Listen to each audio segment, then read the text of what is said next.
বিসমিল্লাহির রহমানির রহিম। প্রিয় দেশবাসী, আসসালামু আলাইকুম। প্রিয় বিপ্লবী তরুণ সমাজ, আজকের এক ঐতিহাসিক মুহূর্তে আপনাদের উদ্দেশ্যে, দেশবাসীর উদ্দেশ্যে কিছু কথা বলতে চাই। জুলাই গণ অভ্যুত্থানের হাজারো রক্তত্যাগের পরবর্তী সময়ে আমরা একটি নির্বাচনের প্রাক্কালে রয়েছি। জুলাই গণ অভ্যুত্থানে সেই সময় বাংলাদেশের তরুণ সমাজ, বাংলাদেশের শ্রমিক, বাংলাদেশের আপামর সাধারণ মানুষ, প্রবাসে থাকা বাংলাদেশিরা এবং ফ্যাসিবাদ বিরোধী রাজনৈতিক কর্মীরা সকলে আমরা ঐক্যবদ্ধভাবে লড়াই করেছিলাম একটি নতুন বাংলাদেশের জন্য। আমাদের দাবিটি ছিল ফ্যাসিবাদী ব্যবস্থার বিলোপ এবং একটি নতুন রাজনৈতিক বন্দোবস্ত প্রতিষ্ঠা করা। ফ্যাসিবাদী ব্যবস্থার অর্থনীতি এবং রাজনীতির পরিবর্তন ঘটিয়ে এক নতুন গণতান্ত্রিক, অন্তর্ভুক্তিমূলক, ন্যায়ভিত্তিক এক রাষ্ট্র কাঠামো প্রতিষ্ঠা করা। বাংলাদেশ রাষ্ট্রের জন্মের পর গত ৫৫ বছরে যে রাজনৈতিক ও সামাজিক বন্দোবস্ত গড়ে উঠেছে তার মূল ভিত্তি ছিল বৈষম্য। এরই পরিণতিতে ২০২৪ সালের জুলাইয়ে পুরো কাঠামো ভেঙে পড়েছিল। এই বৈষম্য কেবল অর্থনৈতিক নয়, এটি রাজনৈতিক ক্ষমতা, সামাজিক মর্যাদা, আইনের প্রয়োগ এবং সুষম বন্টনের প্রতিটি স্তরে গভীরভাবে প্রথিত। রাষ্ট্র পরিচালনার দায়িত্বে যারা ছিল এবং ক্ষমতাসীনদের সংস্পর্শে পৌঁছাতে পেরেছে তারাই শুধু নিজেদের ভাগ্য বদলে নিয়েছে। বিপরীতে সাধারণ মানুষ, শ্রমজীবী শ্রেণী এবং প্রান্তিক জনগোষ্ঠী সর্বক্ষেত্রে বঞ্চিতই থেকে গিয়েছে। স্বাধীনতার পর রাষ্ট্রের মূল প্রতিশ্রুতি ছিল সাম্য, মানবিক মর্যাদা ও সামাজিক ন্যায় বিচার। কিন্তু বাস্তবে রাজনৈতিক আনুগত্যই হয়ে উঠেছে সামাজিক ও অর্থনৈতিক সাফল্যের প্রধান শর্ত। চাকরি, ব্যবসা, শিক্ষা, নিরাপত্তা এবং বিচার ব্যবস্থাতেও প্রভাবশালীদের জন্য অবৈধ ও বিশেষ সুযোগ তৈরি করা হয়েছে। ক্ষমতার কাছাকাছি থাকা রাজনীতিক, আমলা ও দুর্নীতিগ্রস্ত ব্যবসায়ীদের একটি চক্র রাষ্ট্রীয় সম্পদ, ব্যাংক ব্যবস্থা এবং উন্নয়ন প্রকল্পকে ব্যবহার করে নিজেদের সম্পদ বাড়িয়েছে, আর সাধারণ মানুষের জীবনের মৌলিক প্রয়োজন পূরণের সংগ্রামী ব্যস্ত থেকেছে। বাংলাদেশের উন্নয়ন পরিকল্পনা গড়ে উঠেছে রাজধানী ঢাকাকে কেন্দ্র করে।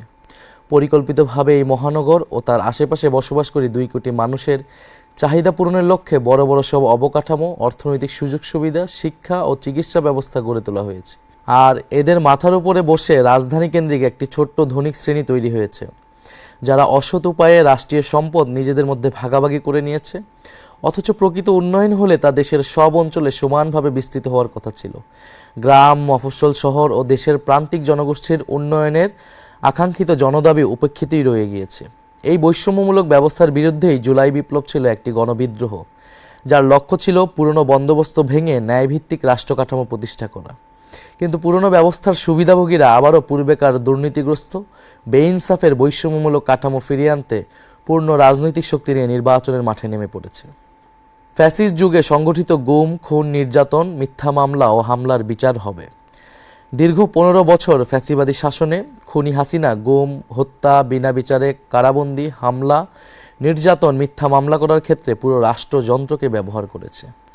এতে আওয়ামী লীগ ও তার ছাত্রলীগ সহ সকল অঙ্গ সংগঠন, police, RAB, BJP, DGFI, NSI এমন সকল সরকারি বাহিনী ও সংস্থাকে সক্রিয়ভাবে কাজে লাগিয়েছে।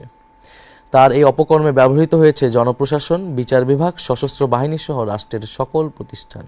২৪-এর গণ অভ্যুত্থান ও জুলাই বিপ্লব সম্পন্ন হওয়ার পরে এর সবগুলোই ভেঙে পড়েছে। এতে নেতৃত্ব প্রদানকারী হোমরা চোমরাদের কিছু লোক পালিয়েছে, কিছু বিচারের আওতায় এসেছে, অনেককে আনার চেষ্টা করা হচ্ছে।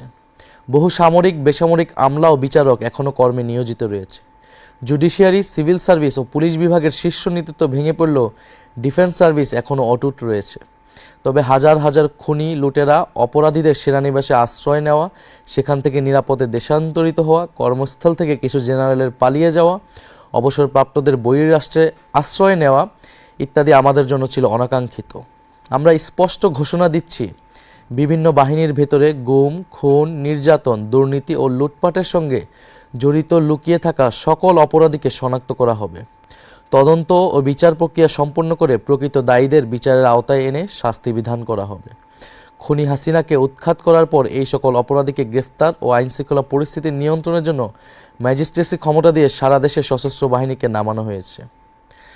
অপারেশন ডেভিল হান্ট শুরু হলেও অপরাধীদের শনাক্ত করা, অস্ত্র উদ্ধার, গ্রেফতারের মতো কোনো উল্লেখযোগ্য কাজ হয়নি। গুম বিষয়ক কমিশন ১,৮৫০টির বেশি অভিযোগ নিয়ে কাজ করেছে, কিন্তু দুঃখজনকভাবে নিরাপত্তা বাহিনীর ভেতরে লুকিয়ে থাকা ফ্যাসিবাদের দোসররা তথ্য ও আলামত নষ্ট করে তদন্ত ও বিচার প্রক্রিয়াকে বাধাগ্রস্ত করার চেষ্টা করছে। অন্তর্বর্তী সরকারের সঙ্গে বিভিন্ন ক্ষেত্রে এরা অসহযোগিতা করেই চলছে। আমাদের লড়াই হবে সেই নিপীড়নের ব্যবস্থা ও বিচারহীনতার সংস্কৃতি সমূলে উৎপাটন করা এবং আওয়ামী ফ্যাসিবাদের সকল প্রবণতা সমাজ থেকে মুছে ফেলা। ব্যাংক ও উন্নয়ন প্রকল্প লোপাটের অর্থ উদ্ধার ও বিচার আমাদের অন্যতম কর্তব্য।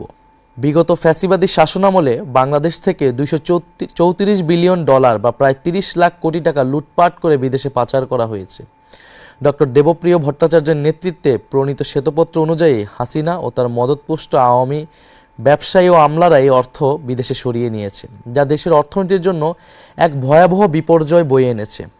অন্তর্বর্তীকালীন সরকার এই লুটপাটকৃত এই বিশাল অঙ্কের অর্থ উদ্ধারের চেষ্টা চালানোর কথা বললেও তাদের অবহেলা ও অজ্ঞতার কারণে এখন পর্যন্ত কোনো সাফল্য অর্জিত হয়নি। এর সঙ্গে যুক্ত ফ্যাসিবাদী যুগের সুবিধাভোগী কিছু শীর্ষ আমলা ও বিশেষজ্ঞরা অন্তর্ঘাতমূলক কাজ করায় এই বিপুল পরিমাণ রাষ্ট্রীয় সম্পদ পুনরুদ্ধার বিঘ্নিত হয়েছে। দেশবাসী যদি আমাদের সরকার গঠনের দায়িত্ব দেয়, তবে ফ্যাসিস্ট হাসিনা আমলে লুটপাট ও পাচার হওয়া অর্থ দেশে ফিরিয়ে আনার জন্য সব ধরনের আইনি পদক্ষেপ আমরা গ্রহণ করব। লুটপাট ও অর্থ পাচারের সঙ্গে যুক্ত ব্যক্তি বা গোষ্ঠীকে দায়মুক্তি দেওয়া হবে না। খুনি হাসিনার দোসর ব্যবসায়ী গোষ্ঠী, তাদের সুবিধাভোগী আমলা ও আত্মীয় স্বজনদের আইন ও বিচারের আওতায় আনা হবে। বিদেশে পাচারকৃত এদের যে অর্থ ইতিমধ্যে শনাক্ত হয়েছে তা বাংলাদেশের কর বিভাগের কাছে সংশ্লিষ্ট ব্যক্তিদের দেওয়ার হিসাব অন্তর্ভুক্ত করে জরিমানা সহ ট্যাক্স বসিয়ে দেশে থাকা তাদের সমুদয় সম্পদ বাজেয়াপ্ত করা হবে। একই সঙ্গে চিহ্নিত লুটপাটকারীদের জাতীয় শত্রু ঘোষণা করে এদের সম্পদও বাজেয়াপ্ত করে একটি পাবলিক ট্রাস্টের মালিকানায় নিয়ে নেওয়া হবে। আন্তর্জাতিক মানসম্পন্ন পেশাজীবীদের নিয়োগ দিয়ে দক্ষ ও স্বচ্ছ ম্যানেজমেন্ট কাঠামোর মাধ্যমে নবগঠিত এই সংস্থাটি পরিচালনা করা হবে। আমাদের লক্ষ্য খুবই স্পষ্ট: ঘুষ, দুর্নীতি ও রাষ্ট্রীয় সম্পদ লুটপাটের সংস্কৃতির অবসান ঘটিয়ে অর্থনৈতিক বৈষম্য বিলোপের মাধ্যমে ন্যায় বিচার প্রতিষ্ঠা করা এবং রাষ্ট্রের সম্পদ জনগণের কাছে ফিরিয়ে দেওয়া। পররাষ্ট্রনীতি নতজানু কূটনীতি থেকে স্বাধীন ও ভারসাম্যপূর্ণ বৈশ্বিক অবস্থান। আমরা আমাদের পররাষ্ট্রনীতি নিয়েও আমাদের পরিকল্পনা রয়েছে। আমরা নতজানু কূটনীতি থেকে স্বাধীন ও ভারসাম্যপূর্ণ বৈশ্বিক অবস্থানে যেতে চাই। খুনি হাসিনার আমলে বাংলাদেশ একটি নতজানু পররাষ্ট্রনীতির মধ্যে আবদ্ধ ছিল। দেশের কূটনৈতিক কার্যক্রম কার্যরত প্রতিবেশী দেশ ইন্ডিয়াকে কেন্দ্র করে আবর্তিত হতো। ফলে স্বাধীন, সার্বভৌম ও মর্যাদাপূর্ণ আন্তর্জাতিক সম্পর্কের ভিত্তি ভেঙে ফেলা হয়েছিল। 15 বছরের ফ্যাসিস্ট দুঃশাসন কায়েম করা ও জারি রাখার সফল পরিকল্পনা তা বাস্তবায়ন এবং পরিচালিত হতো পার্শ্ববর্তী দেশ থেকে। বাংলাদেশের সকল রাষ্ট্রীয় প্রতিষ্ঠানকে দুর্বল করে ফেলা, শাসন ব্যবস্থাকে গণবিরোধী করে তোলা এবং গণতান্ত্রিক ব্যবস্থাকে অকেজো করে দেওয়ার সকল আয়োজন করা হয়েছে ইন্ডিয়ার ইচ্ছা অনুযায়ী। বছরের পর বছর ধরে সীমান্তে নির্বিচারে গুলি করে ইন্ডিয়ার খুনে বাহিনী বিএসএফ শত শত বাংলাদেশি নাগরিককে হত্যা করলেও খুনি হাসিনা সরকার চুপ করে থেকেছে। ফ্যাসিবাদী যুগের স্বরাষ্ট্রমন্ত্রী, পররাষ্ট্রমন্ত্রী, সংশ্লিষ্ট সচিবগণ এবং বিজিবির মহাপরিচালক সহ বিভিন্ন পর্যায়ের অফিসাররা ইন্ডিয়ার এই অসভ্য মানবতাবিরোধী আচরণের পক্ষে সাফাই গিয়ে নিজ দেশের নাগরিকদের স্বার্থের বিরুদ্ধে কথা বলেছে। পৃথিবীর শত্রু ভাবাপন্ন যুদ্ধরত দেশের সীমান্ত এভাবে বেসামরিক নাগরিকদের গুলি করে খুন করার নজির নেই। সবার সাথে বন্ধুত্ব, কারোর সাথে শত্রুতা নয়, এই স্লোগান আওড়ালেও বাস্তবে খুনি হাসিনার পররাষ্ট্রনীতি ছিল ইন্ডিয়ার নির্দেশ পালন করা। সে কারণে পাকিস্তানের প্রতি সর্বক্ষেত্রে বৈরী আচরণ করা হতো। বাস্তবে বাংলাদেশকে বৈশ্বিক পরিসরে একটি করদ রাজ্যে বা পুতুল রাষ্ট্রে পরিণত করেছিল তারা। সে সময় আন্তর্জাতিক অঙ্গনে দেশের অবস্থান খুবই দুর্বল হয়ে পড়েছিল। তাতে আমাদের জাতীয় স্বার্থ ব্যাপকভাবে ক্ষতিগ্রস্ত হয়েছে। জনগণ যদি এনসিপির ওপর আস্থা রেখে রাষ্ট্র পরিচালনার দায়িত্ব দেয়, অর্থনৈতিক এবং বাণিজ্যিক ঘাটতি এবং কারো ওপর নির্ভরশীলতা ক্রমান্বয়ে কমিয়ে এনে আমরা ভারসাম্যপূর্ণ কূটনৈতিক সম্পর্ক তৈরি করব। আমরা অগণতান্ত্রিক শাসকদের নতজানু নীতিকাঠামো ভেঙে জাতীয় স্বার্থকে প্রাধান্য দিয়ে আত্মমর্যাদাপূর্ণ স্বকীয় পররাষ্ট্রনীতি গ্রহণ করব। এছাড়া দক্ষিণ এশিয়ার দেশগুলোর সাথে সম্পর্ক বাড়াতে সার্ককে পুনরুজ্জীবিত করা হবে এবং আসিয়ানে যোগ দেওয়ার চেষ্টা অব্যাহত থাকবে। মুসলিম বিশ্বের সঙ্গে রাজনৈতিক, অর্থনৈতিক ও কৌশলগত সম্পর্কের উন্নয়ন ঘটানো হবে। প্রবাসে থাকা নাগরিকদের সমস্যা সমাধান ও দ্রুত সেবা প্রদানের লক্ষ্যে পৃথিবীর সকল প্রান্তে বাংলাদেশ মিশন স্থাপন করা এবং কূটনীতিকের সংখ্যা বৃদ্ধি করা হবে। লক্ষ্য হবে পৃথিবীর সম্ভাবনাময় সকল দেশে নামেমাত্র খরচে দক্ষ জনবল রপ্তানি করা এবং তারা যাতে কোথাও কোনোভাবে হেনস্থার শিকার না হয় সেই সুরক্ষা দেওয়া। পারস্পরিক শ্রদ্ধা, ন্যায্যতা, সহযোগিতা হবে আমাদের পররাষ্ট্রনীতির মূল ভিত্তি। আমরা আমাদের সশস্ত্র বাহিনীকে নিয়েও পরিকল্পনা রেখেছি। খুনি হাসিনা তার শাসনামলে সশস্ত্র বাহিনীকে রাষ্ট্রের বহিঃশত্রুর বিরুদ্ধে ব্যবহার না করে দলীয় স্বার্থে নিজ দেশের সাধারণ মানুষের বিরুদ্ধে ব্যবহার করেছে। এর ফলে আমাদের সশস্ত্র বাহিনী কার্যত দুর্বল ও অকার্যকর হয়ে পড়ে। যখন আমাদের প্রতিবেশী রাষ্ট্রগুলো পঞ্চম প্রজন্মের ফাইটার জেট তৈরি করার প্রতিযোগিতায় এগিয়ে যাচ্ছে, তখন আমরা এখনও তৃতীয় প্রজন্মের সক্ষমতার মধ্যে সীমাবদ্ধ রয়েছি। বর্তমান কাঠামোতে ডিফেন্স বাজেটের প্রায় 70%ই কর্মকর্তা কর্মচারীদের বেতন ভাতায় ব্যয় করা হয়, যা দীর্ঘমেয়াদে রাষ্ট্রের জন্য একটি অকার্যকর ও অস্থিতিশীল ব্যবস্থা হয়ে দাঁড়িয়েছে। প্রতিরক্ষা খাতকে কার্যকর ও ভবিষ্যৎমুখী করতে হলে এই কাঠামোগত সীমাবদ্ধতা দূর করা জরুরি। আমরা যদি সরকার গঠন করতে পারি, প্রতিরক্ষা ব্যবস্থাকে সম্পূর্ণভাবে পুনর্গঠন করব। আমাদের লক্ষ্য হবে বাহিনীর সংখ্যা বাড়ানো নয়, বরং গুণগত মান বৃদ্ধি করা। পুরো প্রতিরক্ষা ব্যবস্থাকে ধীরে ধীরে একটি আধুনিক প্রযুক্তি নির্ভর হাইটেক বাহিনীতে রূপান্তর করা হবে। একই সঙ্গে দেশের 18 ঊর্ধ্ব সক্ষম তরুণ তরুণীদের জন্য বাধ্যতামূলক মিলিটারি ট্রেনিং চালু করা হবে। এতে দেশব্যাপী জনভিত্তি সম্পন্ন এক গণপ্রতিরক্ষা ব্যবস্থা গড়ে উঠবে। ফলে আধিপত্যবাদী শক্তির বিরুদ্ধে রাষ্ট্রীয় প্রতিরোধ সক্ষমতা বৃদ্ধি পাবে এবং দীর্ঘমেয়াদে রাষ্ট্রের বিনিয়োগকৃত অর্থের অপচয় কমবে। একটি কল্যাণমুখী রাষ্ট্রের দায়িত্ব হলো প্রতিটি নাগরিকের জন্য ন্যায্য মূল্যে ভোগ্যপণ্য নিশ্চিত করা। লাগামহীন দ্রব্যমূল্যে মানুষ যখন হিমশিম খাচ্ছে, তখন সরকারের ভূমিকা হবে সক্রিয়ভাবে বাজারে শৃঙ্খলা ফিরিয়ে আনা। দক্ষিণ এশিয়ার দেশগুলোর মধ্যে বাংলাদেশের নিত্যপণ্যের মূল্য সবসময় সর্বাধিক। এর কারণ এদেশে ব্যবসায়ী, রাজনীতিক ও আমলাদের একটি দুর্নীতিগ্রস্ত চক্র বাজার নিয়ন্ত্রণ করার মাধ্যমে প্রচুর অর্থ নিজেদের পকেটস্থ করে। আমরা সরকার পরিচালনার দায়িত্ব পেলে দ্রব্যমূল্য স্থিতিশীল রাখতে বিশেষ গুরুত্ব দিয়ে কাজ করব। কৃত্রিম সংকট সৃষ্টিকারী ব্যবসায়ী, রাজনীতিক ও আমলাদের সিন্ডিকেট ভাঙা হবে। এমন দুষ্টচক্রের বিরুদ্ধে আইন করে তাদের দ্রুত বিচারের আওতায় আনা হবে।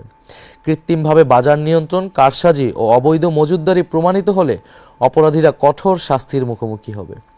কৃষকরা যাতে তাদের শস্য ও কৃষিপণ্য কাউকে কোনো চাঁদা বা তোলা না দিয়ে বিক্রি করতে পারে এবং পাইকারি ব্যবসায়ীকেও যেন কোথাও কোনো 1 টাকাও না দিতে হয়, সরকার তা নিশ্চিত করবে। কঠোরভাবে এই পদক্ষেপগুলো নিশ্চিত করা গেলে বাজারে কৃষিপণ্যের ন্যায্য মূল্য নিশ্চিত করা সম্ভব। চাঁদাবাজ ও মধ্যস্বত্বভোগীদের কারণে অযৌক্তিকভাবে সারা দেশে সাধারণ মানুষকে পণ্যের অতিরিক্ত মূল্য দিতে হয়। সরকার ন্যায্য মূল্যের বাজার ব্যবস্থা এবং OMS কর্মসূচি বিস্তৃত করবে, যাতে নিম্ন ও মধ্যবিত্ত মানুষ সহজে সুলভে পণ্য কিনতে পারে। প্রতিবেশী বৃহৎ দেশটির উপর নির্ভরশীলতা কমিয়ে একাধিক বিকল্প উৎস থেকে আমদানি বাড়ানো হবে, যাতে আমাদেরকে কেউ পণ্যবন্দী করে বিপদে ফেলতে না পারে। বাজারে প্রতিযোগিতা বাড়াতে নতুন ব্যবসায়ী উদ্যোক্তা চিহ্নিত করে তাদের সহজলভ্য ঋণ ও সরকারি সমর্থন দেওয়া হবে।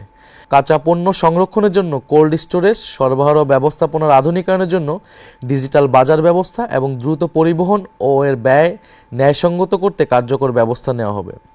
মৌসুমি পণ্যের জন্য সরকারিভাবে আগাম পরিকল্পনা করে মাল কিনে তা মজুত করা হবে। আমাদের লক্ষ্য স্পষ্ট, একটি ন্যায্য, স্বচ্ছ ও জনবান্ধব বাজার ব্যবস্থা প্রতিষ্ঠা করা।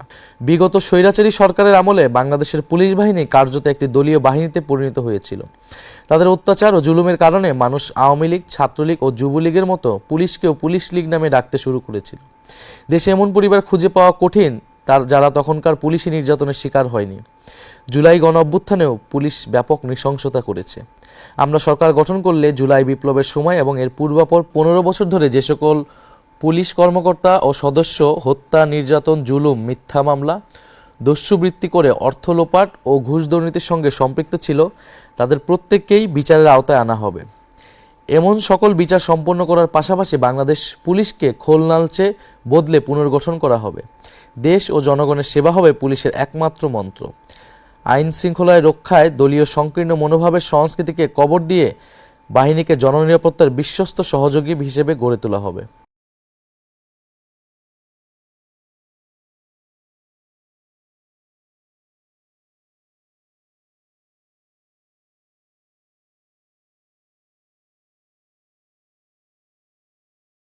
দুর্নীতিগ্রস্ত ব্যবস্থার বিরুদ্ধে লড়াই শুরু করেন। থানায় মামলা নিতে অনীহা, তদন্তে দীর্ঘসূত্রিতা, আদালতে তারিখের পর তারিখ পড়া এবং ব্যাপক অর্থ ব্যয়ের চাপ, সব মিলিয়ে বিচার এদেশে ধরাছোঁয়ার বাইরে চলে গিয়েছে। আর ঘুষ, আদালতের দরজায় পা রাখলেই যেন শুরু হয় অবৈধ লেনদেন। নথি নাড়তে টাকা, তারিখ পেতে টাকা, আদেশ পেতে টাকা। ঘুষের বাজারের মহা হৈহুল্লোর মধ্যে বিচারের বাণী স্তব্ধ হয়ে গিয়েছে। ট্রান্সপারেন্সি ইন্টারন্যাশনালের তথ্য বলছে, বিচার নিতে গিয়ে 60% বেশি মানুষ ঘুষ দিতে বাধ্য হয়। সরকারের লিগ্যাল এইড আইন অনুযায়ী গরিব ও মজলুম মানুষের বিনামূল্যে আইনি সহায়তা পাওয়ার কথা থাকলেও এর কোনো সুবিধা নিচে পড়ে থাকা মানুষ পায় না। বাস্তবে বিচারক, উকিল, মোক্তার ও দালাল চক্রের এক জালে সাধারণ মানুষ আটকে যায়, দিশাহীন চক্রে ঘুরপাক খায়। বেশিরভাগ ক্ষেত্রে বিচার চাওয়া বিচার প্রার্থীদের জন্য শাস্তি ও ভোগান্তি হিসেবে হাজির হয়। বছরের পর বছর আদালতের বারান্দায় ঘুরতে ঘুরতে অর্থ, বিত্ত, সময়, শারীরিক সামর্থ্য এবং জীবনের স্বপ্নও হারিয়ে যায়। ধীরে চলা বিচার অন্যায় ও অবিচারকে বলশালী করে তোলে। আজ বিচার ব্যবস্থা রাজনৈতিক প্রভাব, অর্থশক্তির সুবিধাবাদী চক্রের মাধ্যমে কলুষিত। জেলা আদালত থেকে সর্বোচ্চ সুপ্রিম কোর্ট পর্যন্ত একই অন্ধকারের ছায়া আমরা দেখেছি। ফ্যাসিবাদী শাসন আমলে এটা আরও বিস্তৃত ও অধপতিত হয়েছে।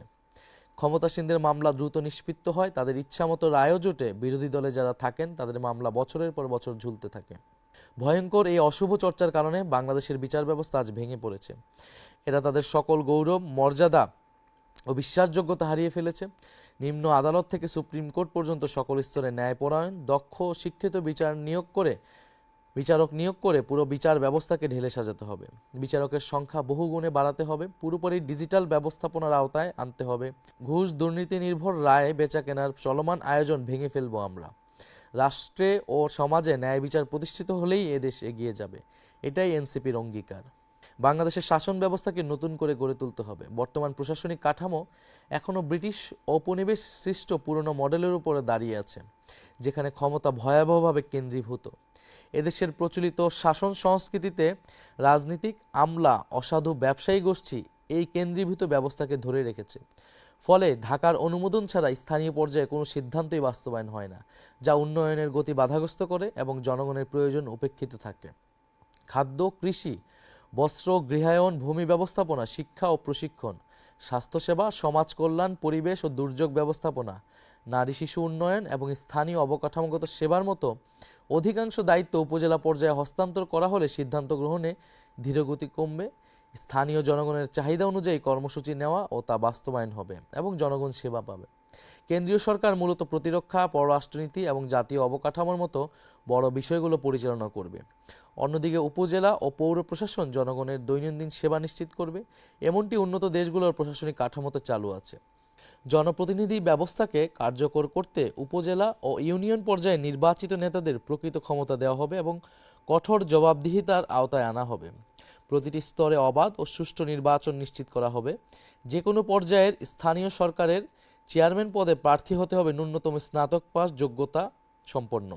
আমরা এমন একটি রাষ্ট্র ব্যবস্থা গড়ে তুলতে চাই যেখানে ধর্মীয় ও জাতিগত পরিচয় বিভাজনের কারণ না হয়ে এর ভিত্তি হবে পারস্পরিক সম্মান, সহাবস্থান এবং স্বাধীনতা। আমাদের লক্ষ্য একটি আধুনিক, ভারসাম্যপূর্ণ এবং অন্তর্ভুক্তিমূলক সমাজ, যেখানে নাগরিকের সম অধিকার তার ধর্মীয় ও সাংস্কৃতিক বিশ্বাস ও পরিচয়ের ঊর্ধ্বে স্থান পাবে। সকল ধর্ম ও জাতিগত গোষ্ঠীর সমান নিরাপত্তা। সংখ্যালঘু হলেও কোনো নাগরিক যেন বৈষম্য বা সহিংসতার শিকার না হয় তা নিশ্চিত করা হবে।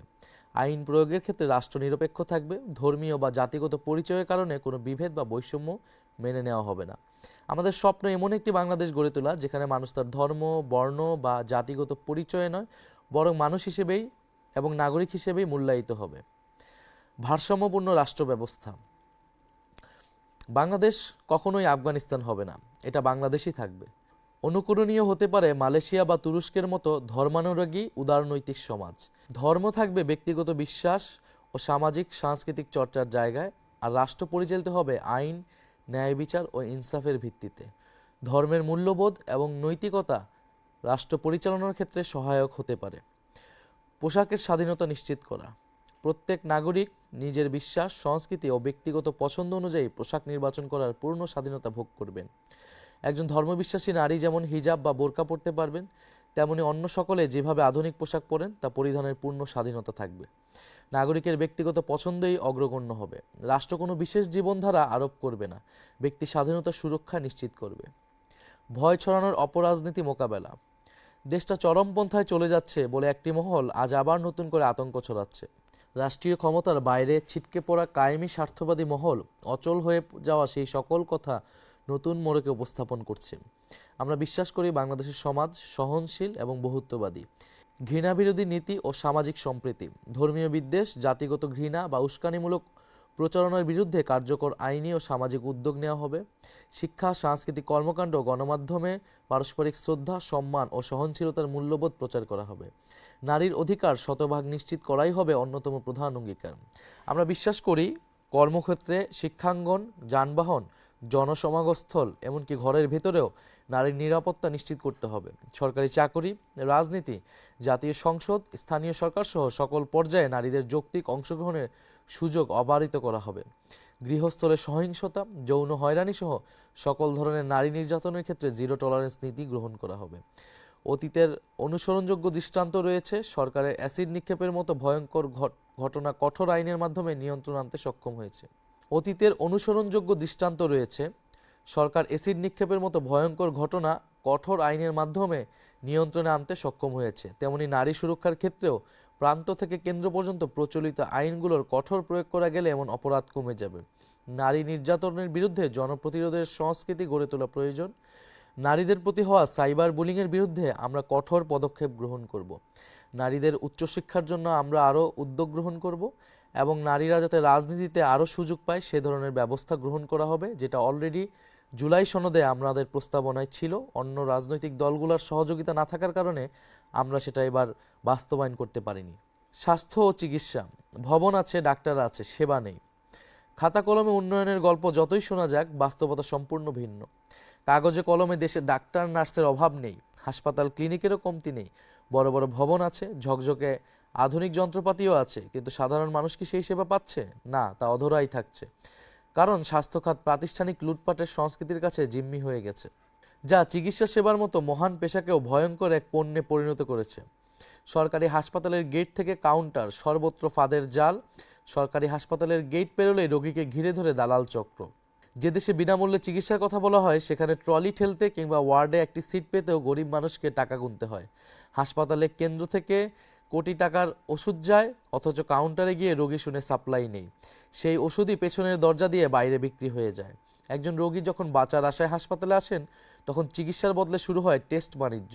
কোটি টাকার এমআরআই বা সিটি স্ক্যান মেশিন মাসের পর মাস প্যাকেটবন্দি হয়ে পড়ে থাকে কিংবা নষ্ট হওয়ার অজুহাত দেখানো হয়। একটাই উদ্দেশ্য, কমিশন ভিত্তিক প্রাইভেট ক্লিনিকে রোগী পাঠানো। অকারণে ধরিয়ে দেওয়া হয় অপ্রয়োজনীয় টেস্টের লম্বা তালিকা। দিন শেষে মধ্যবিত্ত ও দরিদ্র মানুষ সর্বশান্ত হয়, কিন্তু কাঙ্ক্ষিত সেবাটুকু পায় না। এই মুহূর্তে আমাদের নতুন হাসপাতালের সংখ্যা বাড়ানোর থেকেও হাসপাতাল ব্যবস্থাপনা ঠিক করা এবং দুর্নীতি দূর করাটা প্রধান কর্তব্য। কারণ অপচয় করার মতো অর্থ রাষ্ট্রের নেই। সমস্যা ইট পাথরের দালানে নয়, সমস্যা ব্যবস্থাপনায়, জবাবদিহিতার অভাবে। হাজার হাজার কোটি টাকা ব্যয় করে নতুন ভবন নির্মাণের চেয়ে বিদ্যমান সম্পদের দুর্নীতিমুক্ত ব্যবহার নিশ্চিত করাই সময়ের প্রধান দাবি।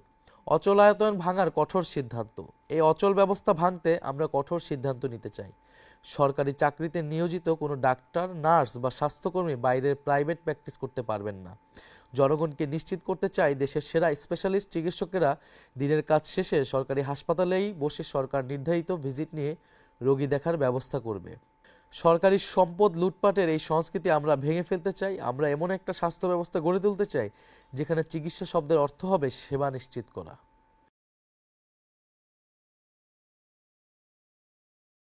ছাড়া মানসম্পন্ন শিক্ষা অসম্ভব। বাংলাদেশে প্রায় প্রতিটি খাতেই সংস্কার প্রয়োজন, তবে যে খাতের সংকট আমাদের জাতির জন্য সবচেয়ে প্রকট সেটি হলো শিক্ষা খাত। স্বাধীনতার পর থেকেই এই খাত চরমভাবে উপেক্ষিত। শিক্ষায় অনিয়ম ও দুর্নীতির করাল গ্রাসে আজ আমাদের পুরো জ্ঞান অর্জন ব্যবস্থা বিপর্যস্ত। স্বাধীনতার পর থেকে ক্ষমতাসীনরা শিক্ষার উন্নয়ন বলতে মূলত নতুন অবকাঠামো নির্মাণকেই বুঝিয়েছে। বাজেটের পর বাজেট পাশ হয়েছে, স্কুল, কলেজ ও বিশ্ববিদ্যালয়ের স্থাপনার সংখ্যা বাড়ানোর পিছনে মূল প্রণোদনা ছিল দুর্নীতি করে অর্থবিত্ত বাড়ানো। অবকাঠামো নির্মাণ থেকে শুরু করে রক্ষণাবেক্ষণ, সব জায়গায় একই চিত্র। হাজার হাজার শিক্ষক নিয়োগ দেওয়া হয়েছে, যাদের বড় অংশ সুপারিশ, তদবির ও নিয়োগ বাণিজ্যের মাধ্যমে নির্বাচিত হয়। আজ আমাদের শিক্ষা অঙ্গনের দিকে তাকালেই শিক্ষার মানের ভয়াবহ অধপতন ছাড়া আর কিছুই দেখা যায় না। এটি একদিনে হয়নি। যুগের পর যুগ রাজনৈতিক প্রভাব ও স্থানীয় সুবিধাবাদী গোষ্ঠীর দুর্নীতির ফলে দেশের শিক্ষা প্রতিষ্ঠানগুলো দুর্বৃত্তায়নের কেন্দ্রে পরিণত হয়েছে। প্রাথমিক বিদ্যালয় থেকে সরকারি স্কুল, কলেজ, বিশ্ববিদ্যালয়, কারিগরি শিক্ষা প্রতিষ্ঠান, ডিপ্লোমা ইঞ্জিনিয়ারিং কলেজ কিংবা জাতীয় বিশ্ববিদ্যালয়, সবখানেই একই সংকট। শিক্ষকরা শিক্ষাদানে অনাগ্রহী। তারা নানা ধরনের অনিয়মে ব্যস্ত, কোচিং বাণিজ্যকে তারা মূল পেশায় পরিণত করেছে। সকল স্তরের শিক্ষকরা দলীয় রাজনৈতিক স্বার্থ ও পক্ষে বিভক্ত হয়ে এমন অপকর্মে সময় নষ্ট করেন। গবেষণা ও শিক্ষার মান উন্নয়ন এখন আর তাদের লক্ষ্য নয়, বরং ক্ষমতাসীনদের আস্থাভাজন হওয়ার প্রতিযোগিতাই তাদের অগ্রাধিকার। এই পরিস্থিতিতে আমাদের লক্ষ্য আরও বেশি সংখ্যায় ভবন ও অবকাঠামো গড়ে তোলা নয়, বরং একটি কার্যকর এবং জবাবদিহিমূলক শিক্ষা ব্যবস্থা প্রতিষ্ঠা করা। শিক্ষকদের দক্ষ, যোগ্য এবং দায়িত্ব সম্পর্কে সচেতন হতে হবে।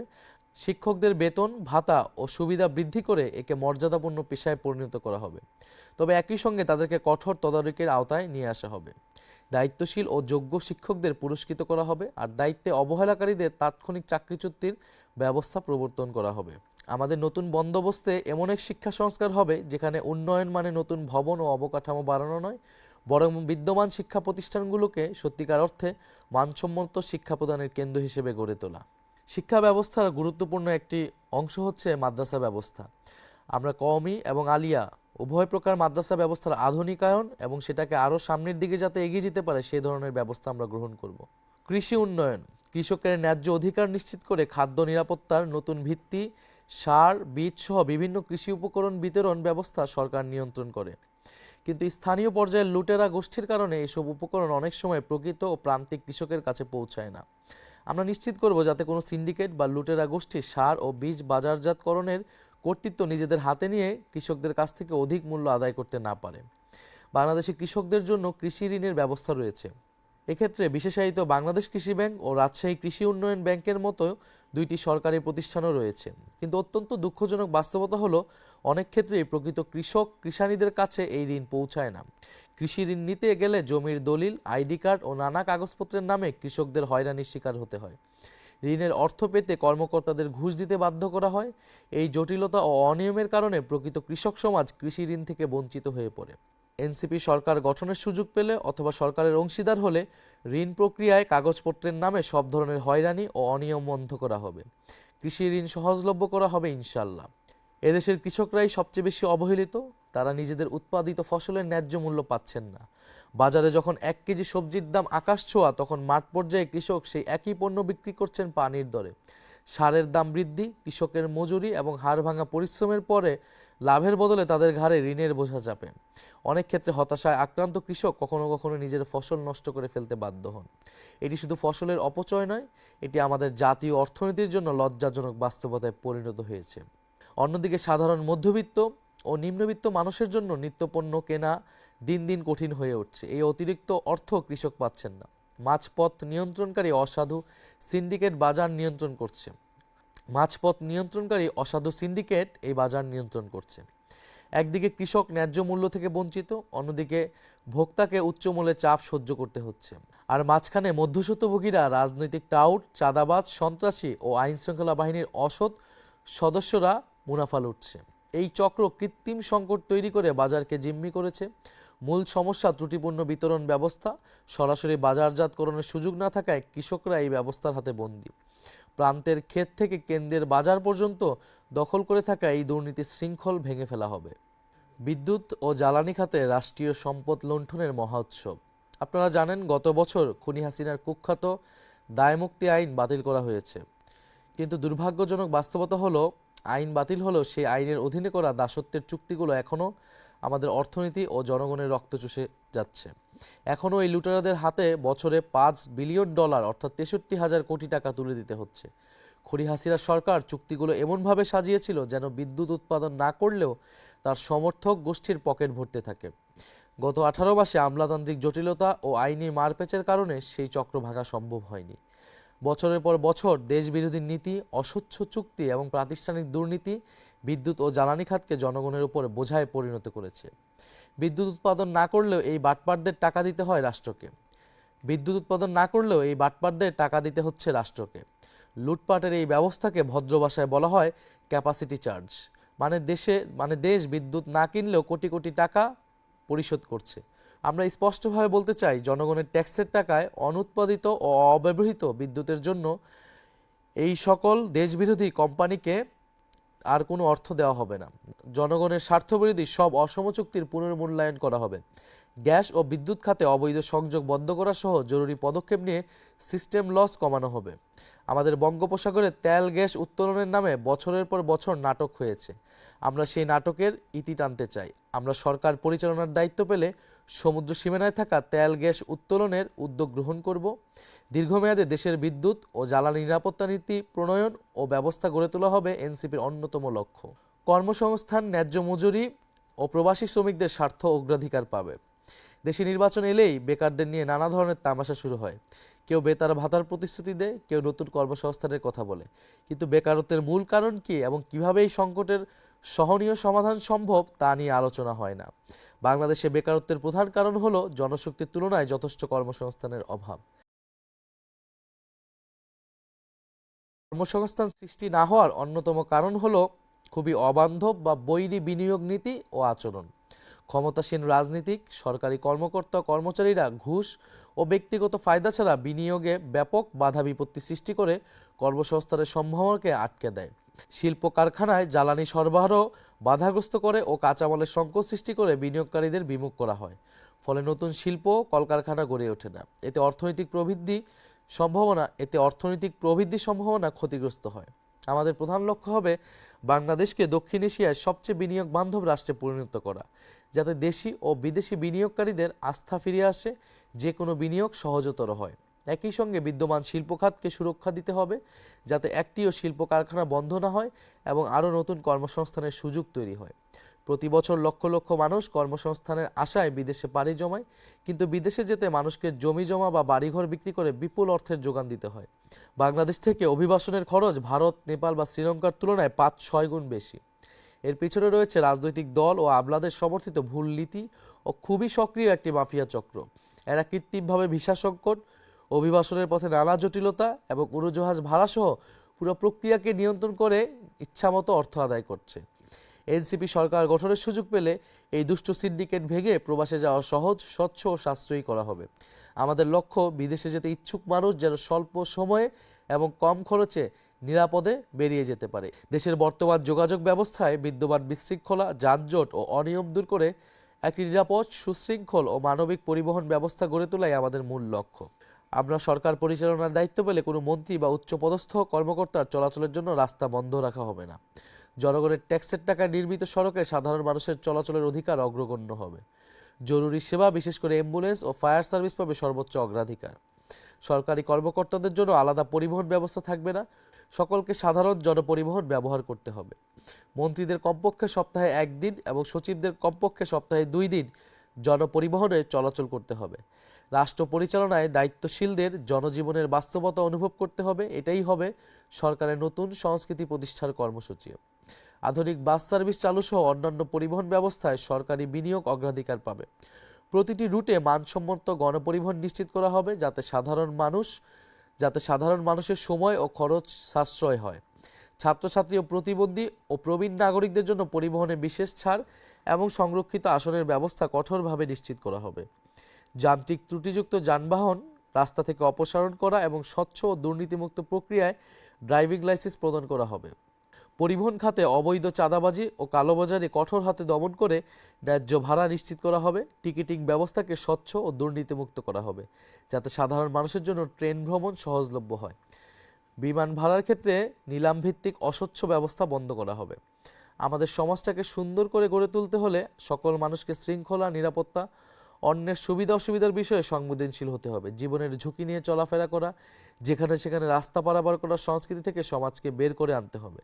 ট্রাফিক আইন সকলকে মেনে চলতে উৎসাহিত এবং রাস্তা ও মহাসড়কে যানবাহন ও মানুষের চলাচলে শৃঙ্খলা ফিরিয়ে আনতে কর্তৃপক্ষকে সহযোগিতা করতে হবে। আমরা বঙ্গোপসাগরের সীমানা ঘিরে একটি সুনীল অর্থনীতি গড়ে তুলব এবং বঙ্গোপসাগরে আমাদের যেই ন্যায্য হিস্সা রয়েছে, জনগণের অভিপ্রায় অনুসারে আমরা সেই হিস্সা আদায় করব। বঙ্গোপসাগরকে কেন্দ্র করে আমাদের জাতীয় সম্পদের একটি গুরুত্বপূর্ণ কেন্দ্র আমরা তৈরি করব। আমরা আমাদের পরিবেশ এবং জলবায়ু নিয়েও ভবিষ্যৎ প্রজন্ম এবং ভবিষ্যৎ বাংলাদেশকে উপযোগী করে গড়ে তুলব। জলবায়ু উদ্বাস্তুদের জন্য আমরা ব্যবস্থা নিব। আমরা পরিবেশ করের ব্যবস্থা করব, যাতে আমরা পরিবেশ দূষণ কমাতে পারি। প্রিয় দেশবাসী, আমরা এক নতুন স্বপ্ন এবং নতুন বাংলাদেশের অভিপ্রায়ে জুলাই গণঅভ্যুত্থানে রাজপথে নেমেছিলাম। আপনারাও নেমেছিলেন। আমাদের সম্মিলিত প্রচেষ্টার ফলে আমরা আজকে কথা বলতে পারছি। আমরা এতক্ষণ ধরে যা বললাম সেটি আমাদের ভবিষ্যৎ বাংলাদেশের স্বপ্ন। যদি আপনারা সুযোগ দেন আমরা সেই স্বপ্ন বাস্তবায়নে ইনশাল্লাহ সক্ষম হব। আপনারা গত 1.5 বছরে দেখেছেন যে কারা সংস্কারের বিরোধিতা করেছে, কারা নতুন বন্দোবস্ত প্রতিষ্ঠার বিরোধিতা করেছে, যা কারা পুরনো অর্থনৈতিক এবং রাজনৈতিক ব্যবস্থাকে আঁকড়ে ধরে রাখতে চেয়েছে। প্রিয় দেশবাসী, আমরা চাই পরিবর্তনের রাজনীতি, সংস্কারের রাজনীতি। বাংলাদেশকে দুর্নীতিমুক্ত, বৈষম্যমুক্ত এবং আধিপত্যবাদ মুক্ত একটি ন্যায়ভিত্তিক রাষ্ট্র হিসেবে প্রতিষ্ঠা করাই আমাদের উদ্দেশ্য। সেই উদ্দেশ্যে আমরা 11টি দল এবার ঐক্যবদ্ধভাবে নির্বাচনে অংশগ্রহণ করছি। আমাদের জাতীয় নাগরিক পার্টি এনসিপির শাপলাকলি মার্কায় 30 জন প্রার্থী সারা দেশের বিভিন্ন জায়গা থেকে নির্বাচনে অংশগ্রহণ করছে। আমি আপনাদের প্রতি আহ্বান জানাচ্ছি, অনুরোধ করছি, আপনারা তরুণ প্রজন্মকে সুযোগ দেন, পরিবর্তনের রাজনীতিকে সুযোগ দেন। আগামী 12ই ফেব্রুয়ারি আপনাদের কাছে সুযোগ এসেছে, আপনারা বেছে নেবেন পরিবর্তনের রাজনীতি নাকি পুরনো রাজনীতি। আমরা বিশ্বাস করি বাংলাদেশের মানুষ আপনারা পরিবর্তন চান, সংস্কার চান। গত 1.5 বছরে আমরা অনেক কিছুই অর্জন করতে পারিনি। সেই হতাশা, সেই ক্ষোভ আমাদের আছে। আমাদের অনভিজ্ঞতা, আমাদের সীমাবদ্ধতা আমরা সব কিছুই স্বীকার করে নিচ্ছি। সব কিছু স্বীকার করে নিয়েই আমরা আপনাদের কাছে আরেকটিবার সুযোগ চাচ্ছি। এবারে নির্বাচনে আপনারা জাতীয় নাগরিক পার্টি এনসিপি এবং 11 দলীয় জোটকে সমর্থন করুন। 11 দলীয় জোট আগামী নির্বাচনে জয়লাভ করলে আমরা যেই পরিবর্তনের বাংলাদেশ, যে ইনসাফের বাংলাদেশের কথা আমরা বললাম, সেই বাংলাদেশ আমরা প্রতিষ্ঠা করতে পারব। আমাদের ভাই শরীফ ওসমান হাদি এরকম একটি বাংলাদেশের স্বপ্ন দেখেছিলেন, তাকে করুণভাবে শাহাদাত বরণ করতে হয়েছে। আমরা নিশ্চয়ই সেই শরীফ ওসমান হাদি হত্যার বিচার নিশ্চিত করব, জুলাইয়ের খুনিদের আমরা বিচার নিশ্চিত করব এবং অবশ্যই আগামী নির্বাচনের সাথে গণভোট অনুষ্ঠিত হতে যাচ্ছে, আপনারা জানেন। সেই গণভোটে আপনারা অবশ্যই হ্যাঁ এর পক্ষে ভোট প্রদান করবেন। হ্যাঁ এর পক্ষে ভোট প্রদানের মাধ্যমে বাংলাদেশের সংস্কারের ধারাকে আপনারা অব্যাহত রাখবেন। আগামী 12ই ফেব্রুয়ারি এদেশের তরুণ সমাজকে আবারও দায়িত্ব নিতে হবে, কারণ আমরা মনে করি যদি 12ই ফেব্রুয়ারি ব্যর্থ হয়, 12ই ফেব্রুয়ারি যদি সুষ্ঠু নির্বাচন না হয়, তাহলে 5ই আগস্টের বিপ্লব ব্যর্থ হবে। ফলে 5ই আগস্টকে সফল করতে হলে, 5ই আগস্টের অর্জনকে এবং আকাঙ্ক্ষাকে এগিয়ে নিয়ে যেতে হলে আমাদেরকে 12ই ফেব্রুয়ারি একটি সুষ্ঠু নির্বাচনের আয়োজনে সক্ষম হতে হবে। সুষ্ঠু নির্বাচনের কোনো বিকল্প নেই। ফলে বাংলাদেশের তরুণ সমাজ, বাংলাদেশের নারীরা, বাংলাদেশের আপামর সাধারণ মানুষ, আপনাদের সকলের কাছে আমি আহ্বান জানাচ্ছি 12ই ফেব্রুয়ারি আপনারা সকাল সকাল ভোট কেন্দ্রে আসবেন। আপনাদের ভোটাধিকার রক্ষার জন্য, গণতন্ত্র পুনঃপ্রতিষ্ঠার জন্য, ইনসাফ প্রতিষ্ঠার জন্য আমরা ভোট কেন্দ্রে থাকব। আমরা আপনাদেরকে কথা দিচ্ছি, আপনাদের ভোটাধিকার কেউই হরণ করতে পারবে না। ইনশাল্লাহ আগামী 12ই ফেব্রুয়ারি পরে আমরা একটি নতুন বাংলাদেশ পাব। জুলাই গণঅভ্যুত্থানের ধারাবাহিকতায় এই নির্বাচন, এটা যাতে আমরা ভুলে না যাই। জুলাই গণঅভ্যুত্থানের আমাদের হাজারো ভাই বোনদের আত্মত্যাগ, শহীদ পরিবারদের আকুতি, আমাদের আহত যোদ্ধাদের যে বেদনা, এই সব কিছুকে মাথায় রেখে আমরা যাতে 12ই ফেব্রুয়ারি নির্বাচনে সবাই মিলে অংশগ্রহণ করি। আপনারা আমাদেরকে ভোট দিবেন, আমরা আপনাদের জন্য কাজ করব। ইনশাল্লাহ সবাই মিলে আমরা নতুন বাংলাদেশ গড়ার কাজে এগিয়ে যাব। আসসালামু আলাইকুম।